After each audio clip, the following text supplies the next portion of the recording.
দিল্লির কপালে চিন্তার ভাঁজ, ওয়াশিংটনের চোখেও সন্দেহ। বাংলাদেশের একটি সিদ্ধান্তেই তোলপাড় শুরু হয়ে গেছে বিশ্ব রাজনীতিতে। খবরটি ছোট মনে হলেও এর প্রভাব পারমাণবিক বোমার চেয়েও কোনো অংশে কম নয়। ভারতের ঘরের কাছেই অর্থাৎ বাংলাদেশের মাটিতে চীনের প্রযুক্তিতে তৈরি হচ্ছে সামরিক ড্রোন কারখানা। ভারত দেখছে তার সীমান্তের একদম কাছেই চীনের উইংলুং ড্রোনের আনাগোনা শুরু হতে যাচ্ছে। এটা কি শুধুই বাংলাদেশের প্রতিরক্ষা, নাকি ভারতের জন্য এক নীরব বার্তা?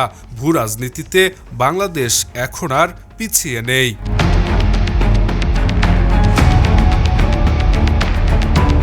জিওপলিটিক্সের খেলায় বাংলাদেশ এখন এক উজ্জ্বল আগুনের উপর দাঁড়িয়ে আছে। ভারত জানে ড্রোন শুধু ওড়েই না, এটি রাজনীতিকেও নিয়ন্ত্রণ করে। নজরদারি, তথ্য পাচার আর প্রভাব বিস্তারের এক মোক্ষম হাতিয়ার এই ড্রোন প্রযুক্তি। অন্যদিকে আমেরিকাও সতর্ক। বঙ্গোপসাগরে চীনের বিকল্প রাস্তা তৈরির স্বপ্ন নস্যাৎ করতে তারা মরিয়া হয়ে আছে। ঠিক এই সময়েই বাংলাদেশ বেছে নিল চীনকে।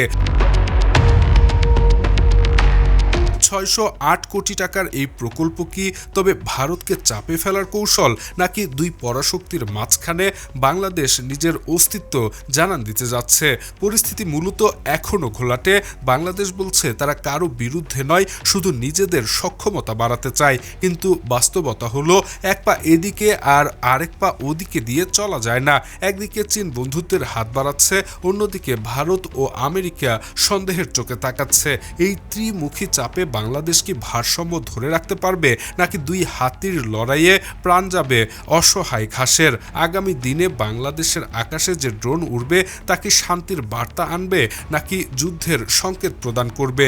এটাই এখন দেখার বিষয়। Shahriar Alam, EBD news.